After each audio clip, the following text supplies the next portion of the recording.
എല്ലാ മാന്യ പ്രേക്ഷകർക്കും പുതിയൊരു വീഡിയോയിലേക്ക് ഹൃദ്യമായ സ്വാഗതം.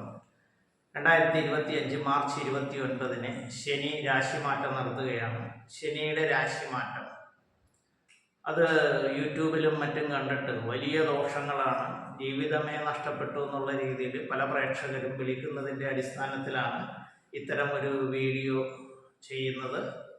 മിഥുനൻ രാശിക്കാരുടെ ശനിമാറ്റ ഫലത്തെക്കുറിച്ചാണ് ഈ വീഡിയോയിൽ പ്രതിപാദിക്കുന്നത്. മിഥുനം രാശിയിൽ വരുന്നത് മകേര്യം നക്ഷത്രത്തിൻ്റെ അവസാന 2 പാദം, തിരുവാതിര, പുണർദം നക്ഷത്രത്തിൻ്റെ ആദ്യ 3 പാദം എന്നീ നക്ഷത്രങ്ങളാണ്.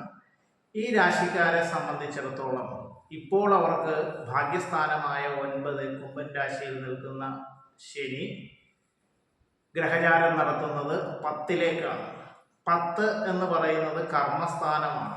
കർമ്മകണ്ടക ശനി എന്ന് പറയുന്ന ഒരു അവസ്ഥയിലേക്കാണ് ശനിയുടെ രാശിമാറ്റം വരുന്നത്.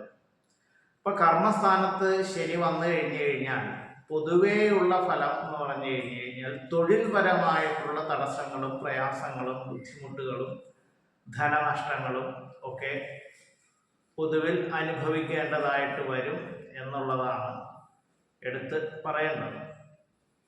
എന്നാൽ ഇത്തരത്തിൽ നിങ്ങൾ ശനിയെ വലിയ ഭയപ്പാടോടുകൂടി കാണേണ്ട കാര്യം ഇല്ല എന്നുള്ളത് മാന്യ പ്രേക്ഷകർ, ഈ രാശിക്കാർ മനസ്സിലാക്കുക.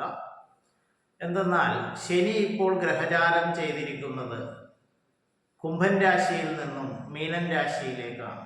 മീനൻ രാശി എന്ന് പറയുന്നത് വ്യാഴത്തിൻ്റെ ക്ഷേത്രമാണ്. വ്യാഴത്തിൻ്റെ ക്ഷേത്രത്തിൽ നിൽക്കുന്ന ശനി കാര്യമായിട്ടുള്ള ദോഷങ്ങൾ ഉണ്ടാക്കുന്നതല്ല എന്നുള്ളത് നിങ്ങൾ അറിഞ്ഞിരിക്കുക. അപ്പോൾ അതുകൂടാതെ നിങ്ങളുടെ ജാതകത്തിൽ ശനി നിൽക്കുന്നത് ഉച്ചക്ഷേത്രത്തിലോ സ്വക്ഷേത്രങ്ങളിലോ അല്ലെങ്കിൽ മൂലത്രികോണ ക്ഷേത്രത്തിലോ ഒക്കെ ആണെന്നുണ്ടെങ്കിൽ ഈ ശനിദോഷം നിങ്ങളെ കാര്യമായിട്ട് ബാധിക്കുന്നതുമല്ല.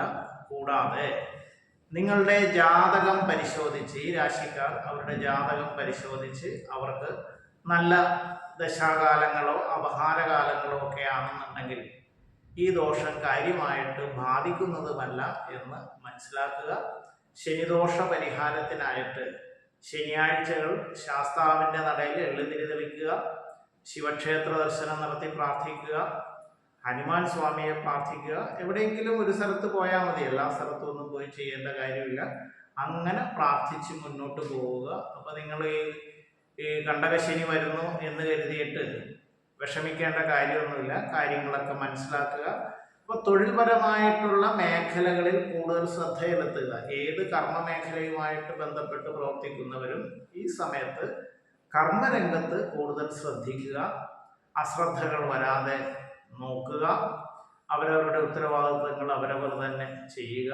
ഇങ്ങനെയൊക്കെ ചെയ്തു പോയാൽ പ്രിയപ്പെട്ട പ്രേക്ഷകരെ, ഈ മിഥുനൻ രാശിക്കാർക്ക് കാര്യമായിട്ടുള്ള ദുരനുഭവങ്ങളൊന്നും വന്ന് ഭവിക്കുന്നതല്ല എന്നും മനസ്സിലാക്കുക. ഈ വീഡിയോ നിങ്ങൾക്ക് ഉപകാരപ്രദമായി എന്നുണ്ടെങ്കിൽ ഹരിവാണി ജ്യോതിഷ ചാനൽ ഇതുവരെയും സബ്സ്ക്രൈബ് ചെയ്യാത്തവർ സബ്സ്ക്രൈബ് ബട്ടനും ബെല്ലൈക്കനും ഒക്കെ അമർത്തി സബ്സ്ക്രൈബ് ചെയ്യേണ്ടതാണ്. ഈ വീഡിയോ നിങ്ങൾക്ക് ഇഷ്ടമായി എന്നുണ്ടെങ്കിൽ ലൈക്ക് ചെയ്യേണ്ടതാണ്. നിങ്ങളുടെ പ്രിയപ്പെട്ടവർക്കും ബന്ധുക്കൾക്കും ഷെയർ ചെയ്യണമെന്ന് അഭ്യർത്ഥിച്ചുകൊണ്ട് മറ്റൊരു വിഷയവുമായി കണ്ടുമുട്ടുന്നതുവരെ എല്ലാവർക്കും നന്ദി, നമസ്കാരം.